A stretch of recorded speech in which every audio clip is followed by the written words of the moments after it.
This one's for you, Camille. Okay, I know. Apple is definitely not on the keto-friendly portion, but chayote squash is, and it's a great replacement for apple, especially in pies. Although it should be available all year long, I couldn't find any around me, no matter where I looked. So let's pretend this pie is the chayote pie instead. Can you guys squint your eyes and make it happen? And include the macros for both options, apple and chayote, so you can choose the version that makes sense for you.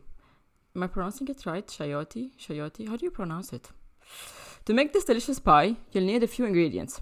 In a mixing bowl, combine 1 egg white and 1/8 of a teaspoon of cream of tartare. Whisk these ingredients together until stiff peaks form, creating a light and fluffy base for the meringue pie.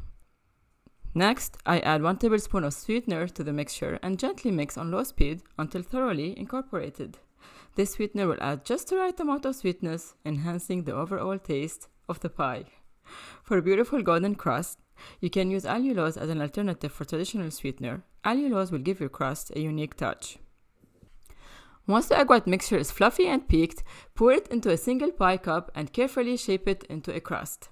Place the crust in the oven and bake it at 350 Fahrenheit for 8 minutes. After baking, turn off the oven and let the crust cool inside for an additional 10 minutes.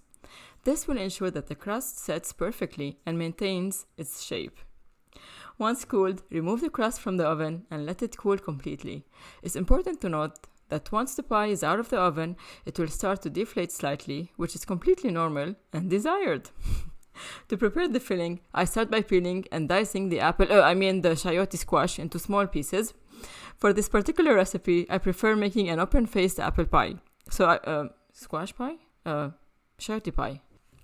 So I cook the filling separately from the meringue crust. In a pan, I combine the diced apple with 1/4 cup of sweetener, 1/2 teaspoon of vanilla extract, a sprinkle of lemon zest, well, that's just your preference, and 1/4 teaspoon of cinnamon. I gently cook the mixture over low heat until the apple chunks become tender and start to fall apart. If you prefer, you can substitute the sweetener with the maple syrup or honey for a different flavor profile. Additionally, feel free to use orange zest instead of lemon zest.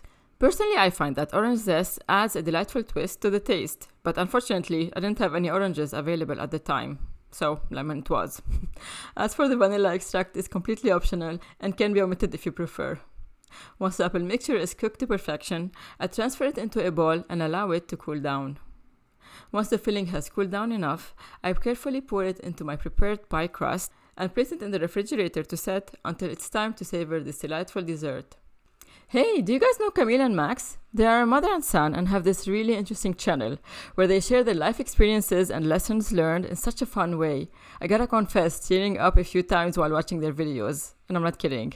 Camille isn't afraid of being vulnerable and shares the hurdles that life throws at her. I'm blessed to be part of her community. Camille, thank you for being you. You're such a wonderful person. Guys, I'm linking their channel down if you guys are interested in checking it out. It's really a fun one. Happy baking!